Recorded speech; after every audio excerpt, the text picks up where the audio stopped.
The Elephant Island Chronicles presents A Curious Dream by Mark Twain, foreword by Geo Marin, narration by 11 Labs, foreword.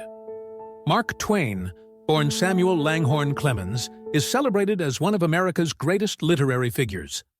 His works, renowned for their sharp wit and profound social commentary, have left an indelible mark on literature. A Curious Dream stands as a quintessential example of Twain's ability to blend humor with incisive critique, challenging readers to reflect on the nature of society and human behavior.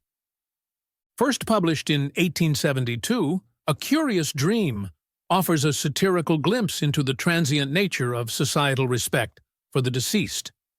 Through the eyes of a cemetery's resident ghost, Twain paints a surreal yet eerily familiar picture of a world where the dead, disillusioned with their neglect, rise from their graves to seek better circumstances. While humorous on its surface, the story explores themes of memory, tradition, and the fickle nature of human respect. Twain's mastery of satire is on full display as he uses the absurdity of the situation to highlight the superficiality with which society often treats its past.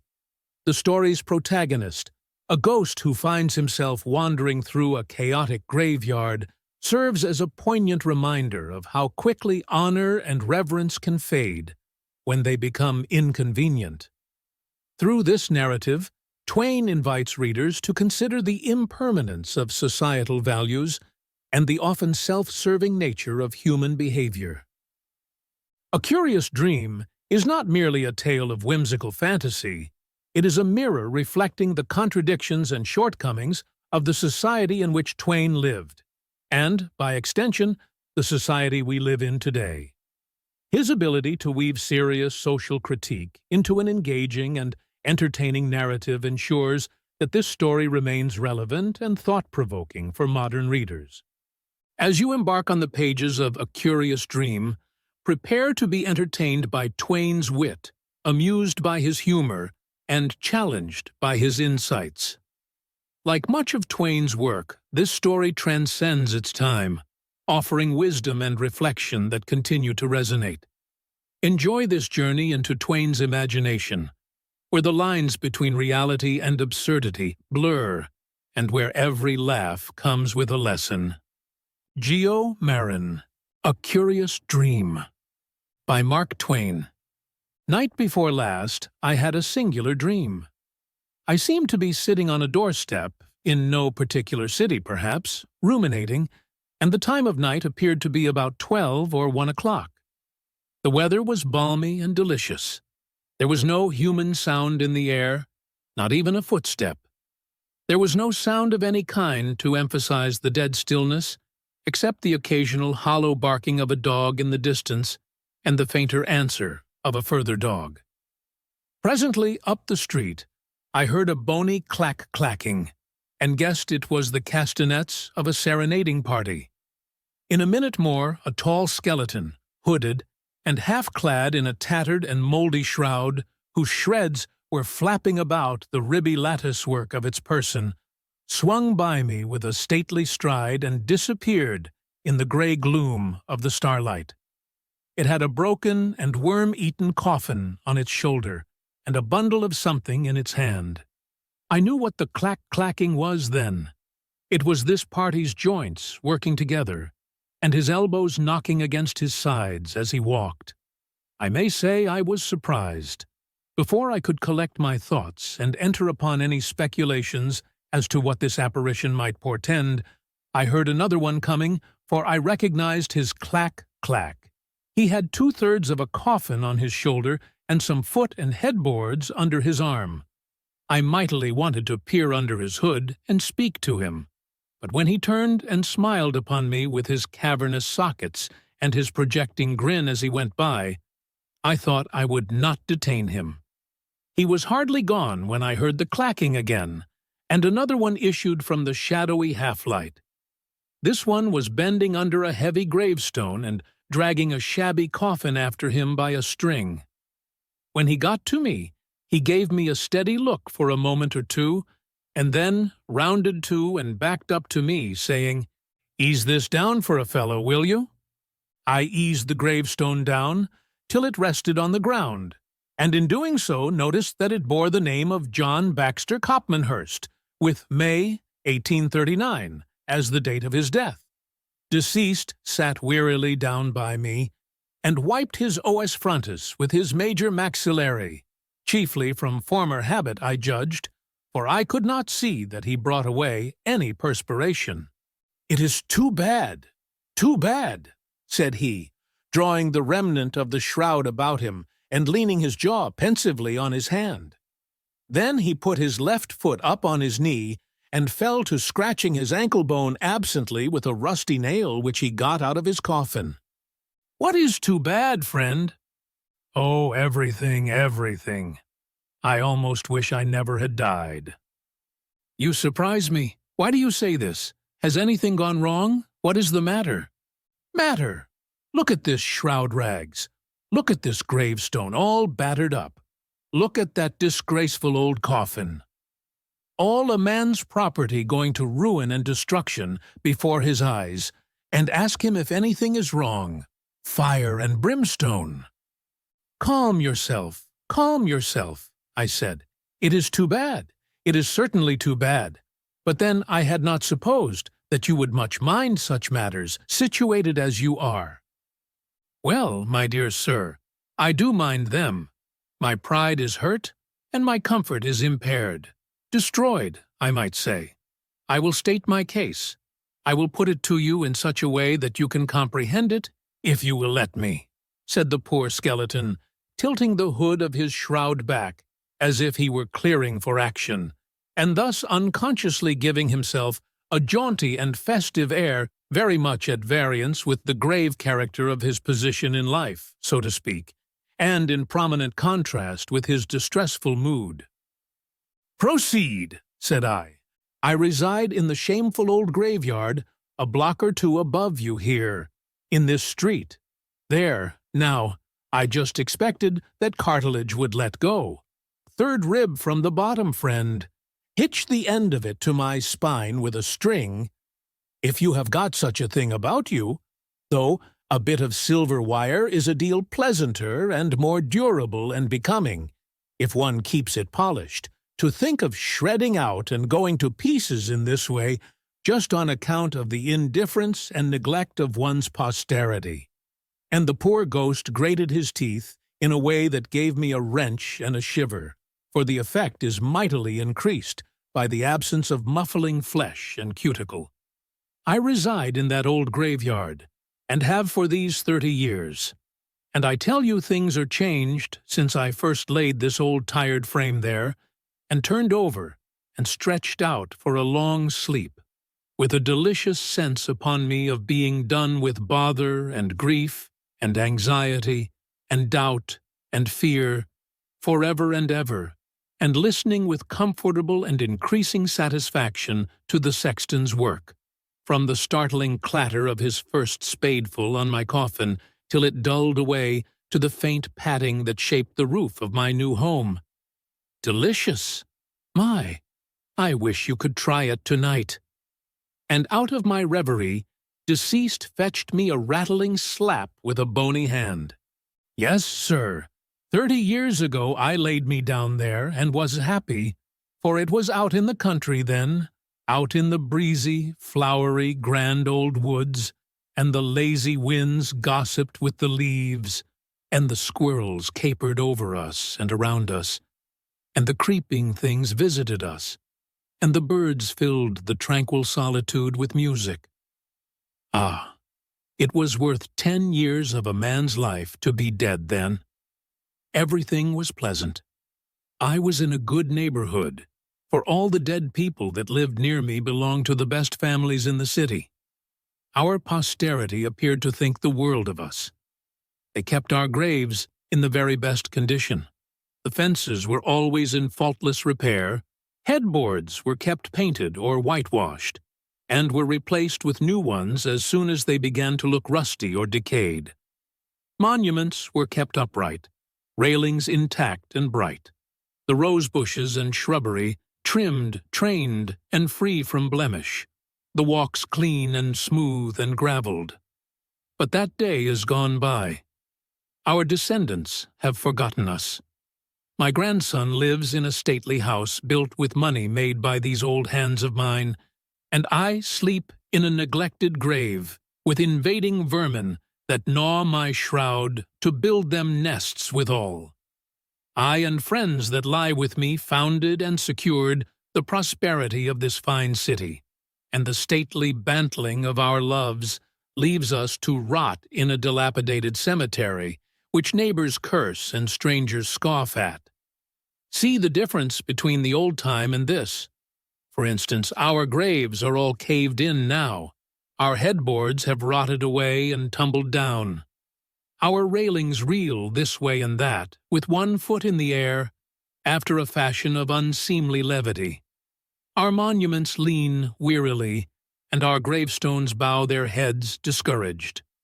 There be no adornments any more, no roses, nor shrubs, nor gravelled walks, nor anything that is a comfort to the eye.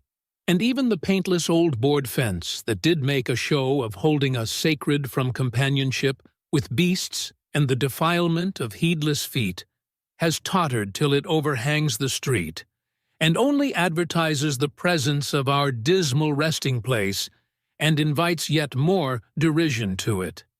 And now we cannot hide our poverty and tatters in the friendly woods, for the city has stretched its withering arms abroad and taken us in, and all that remains of the cheer of our old home is the cluster of lugubrious forest trees that stand bored and weary of a city life, with their feet in our coffins, looking into the hazy distance and wishing they were there.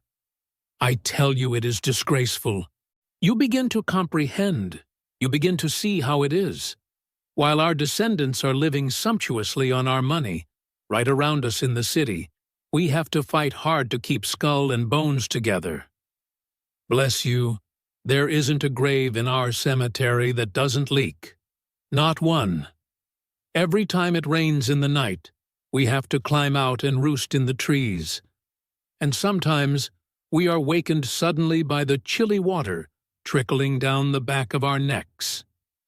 Then I tell you there is a general heaving up of old graves and kicking over of old monuments and scampering of old skeletons for the trees. Bless me, if you had gone along there some such nights, after 12 you might have seen as many as 15 of us roosting on one limb, with our joints rattling drearily and the wind wheezing through our ribs. Many a time we have perched there for 3 or 4 dreary hours, and then come down, stiff and chilled through and drowsy, and borrowed each other's skulls to bail out our graves with. If you will glance up in my mouth now as I tilt my head back, you can see that my headpiece is half full of old dry sediment. How top-heavy and stupid it makes me sometimes. Yes, sir. Many a time, if you had happened to come along just before the dawn, you'd have caught us bailing out the graves and hanging our shrouds on the fence to dry. Why, I had an elegant shroud stolen from there one morning. Think a party by the name of Smith took it, that resides in a plebeian graveyard over yonder. I think so, because the first time I ever saw him, he hadn't anything on but a check shirt. And the last time I saw him, which was at a social gathering in the new cemetery, he was the best-dressed corpse in the company. And it is a significant fact that he left when he saw me. And presently an old woman from here missed her coffin. She generally took it with her when she went anywhere, because she was liable to take cold and bring on the spasmodic rheumatism that originally killed her if she exposed herself to the night air much. She was named Hotchkiss, Anna Matilda Hotchkiss. You might know her. She has 2 upper front teeth, is tall, but a good deal inclined to stoop, 1 rib on the left side gone, has 1 shred of rusty hair hanging from the left side of her head, and 1 little tuft just above and a little forward of her right ear, has her underjaw wired on one side where it had worked loose. Small bone of left forearm gone, lost in a fight. Has a kind of swagger in her gait, and a Gallus's way of going with her arms akimbo and her nostrils in the air. Has been pretty free and easy, and is all damaged and battered up, till she looks like a queensware crate in ruins. Maybe you have met her." "God forbid!" I involuntarily ejaculated, for somehow I was not looking for that form of question, and it caught me a little off my guard. But I hastened to make amends for my rudeness and say, "I simply meant I had not had the honor, for I would not deliberately speak discourteously of a friend of yours. You were saying that you were robbed, and it was a shame, too, but it appears by what is left of the shroud you have on that it was a costly one in its day. How did—" A most ghastly expression began to develop among the decayed features and shriveled integuments of my guest's face, and I was beginning to grow uneasy and distressed, when he told me he was only working up a deep, sly smile, with a wink in it, to suggest that about the time he acquired his present garment, a ghost in a neighboring cemetery missed one.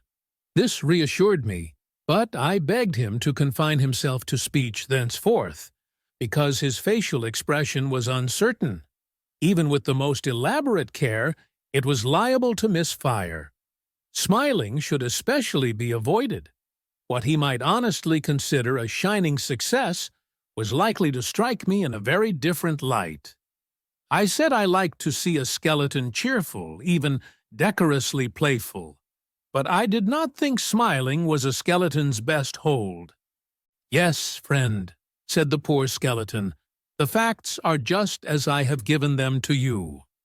2 of these old graveyards, the one that I resided in and one further along, have been deliberately neglected by our descendants of today until there is no occupying them any longer.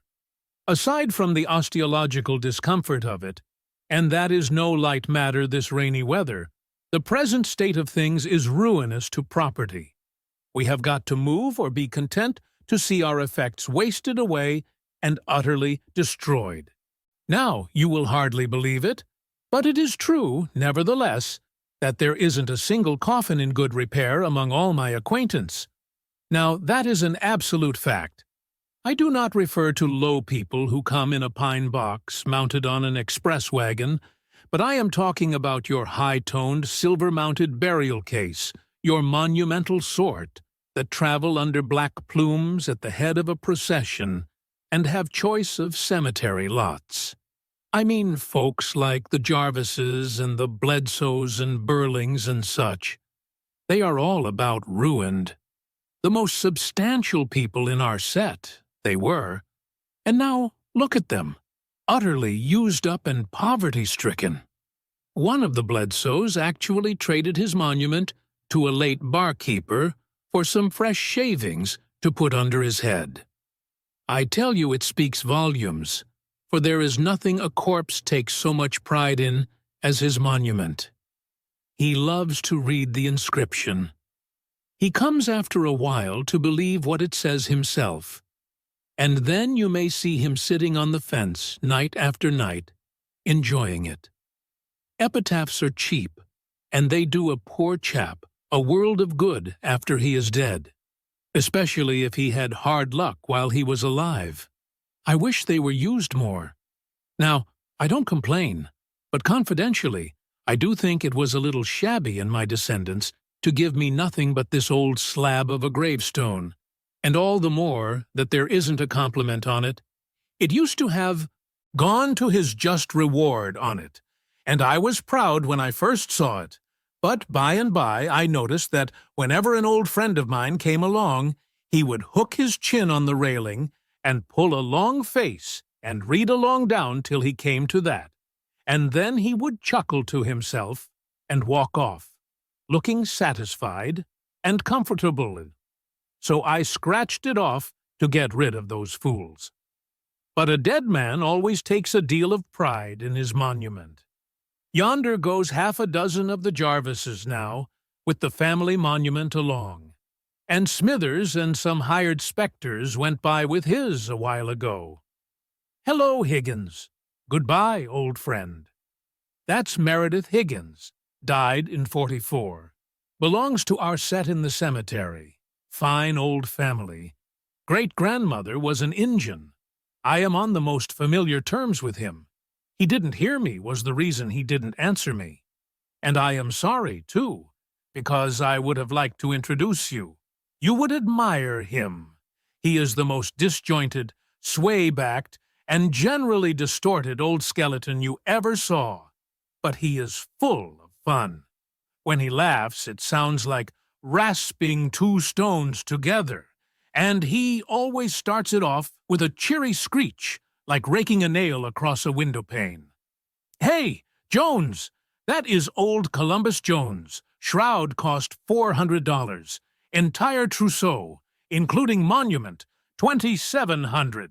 This was in the spring of '26. It was enormous style for those days.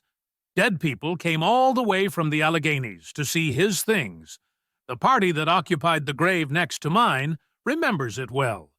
Now, do you see that individual going along with a piece of a headboard under his arm, one leg bone below his knee gone, and not a thing in the world on?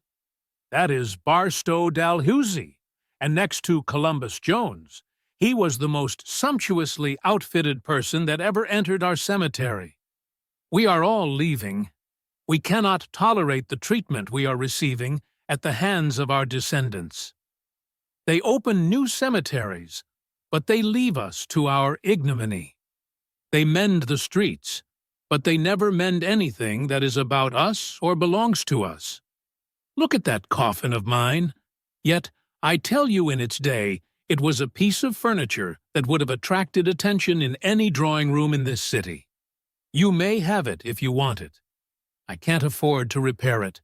Put a new bottom in her, and part of a new top, and a bit of fresh lining along the left side, and you'll find her about as comfortable as any receptacle of her species you ever tried. No thanks. No, don't mention it. You have been civil to me, and I would give you all the property I have got before I would seem ungrateful. Now, this winding sheet is a kind of a sweet thing in its way, if you would like to. No? Well, just as you say, but I wish to be fair and liberal. There's nothing mean about me. Goodbye, friend. I must be going. I may have a good way to go tonight. Don't know. I only know one thing for certain, and that is that I am on the emigrant trail now, and I'll never sleep in that crazy old cemetery again. I will travel till I find respectable quarters, if I have to hoof it to New Jersey. All the boys are going. It was decided in public conclave last night to emigrate, and by the time the sun rises there won't be a bone left in our old habitations. Such cemeteries may suit my surviving friends, but they do not suit the remains that have the honor to make these remarks. My opinion is the general opinion. If you doubt it, go and see how the departing ghosts upset things before they started. They were almost riotous in their demonstrations of distaste. Hello, here are some of the Bledsoes, and if you will give me a lift with this tombstone, I guess I will join company and jog along with them. Mighty respectable old family, the Bledsoes, and used to always come out in 6-horse hearses and all that sort of thing 50 years ago when I walked these streets in daylight. Goodbye, friend. And with his gravestone on his shoulder, he joined the grisly procession, dragging his damaged coffin after him, for notwithstanding he pressed it upon me so earnestly, I utterly refused his hospitality. I suppose that for as much as 2 hours, these sad outcasts went clacking by, laden with their dismal effects, and all that time I sat pitying them. 1 or 2 of the youngest and least dilapidated among them inquired about midnight trains on the railways, but the rest seemed unacquainted with that mode of travel, and merely asked about common public roads to various towns and cities, some of which are not on the map now, and vanished from it and from the earth as much as 30 years ago, and some few of them never had existed anywhere but on maps, and private ones in real estate agencies at that. And they asked about the condition of the cemeteries in these towns and cities, and about the reputation the citizens bore as to reverence for the dead. This whole matter interested me deeply, and likewise compelled my sympathy for these homeless ones. And it all seeming real, and I not knowing it was a dream, I mentioned to one shrouded wanderer an idea that had entered my head to publish an account of this curious and very sorrowful exodus, but said also that I could not describe it truthfully and just as it occurred, without seeming to trifle with a grave subject and exhibit an irreverence for the dead that would shock and distress their surviving friends. But this bland and stately remnant of a former citizen leaned him far over my gate, and whispered in my ear and said, "Do not let that disturb you.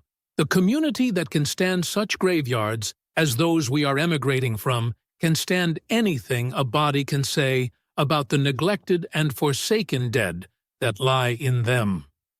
At that very moment, a cock crowed, and the weird procession vanished, and left not a shred or a bone behind. I awoke, and found myself lying with my head out of the bed and sagging downward considerably, a position favorable to dreaming dreams with morals in them, maybe, but not poetry. Note: the reader is assured that if the cemeteries in his town are kept in good order, this dream is not leveled at his town at all, but is leveled particularly and venomously at the next town. The end. From all of us here at the Elephant Island Chronicles, we hope you have enjoyed this classic short story by Mark Twain. Until next time, stay curious.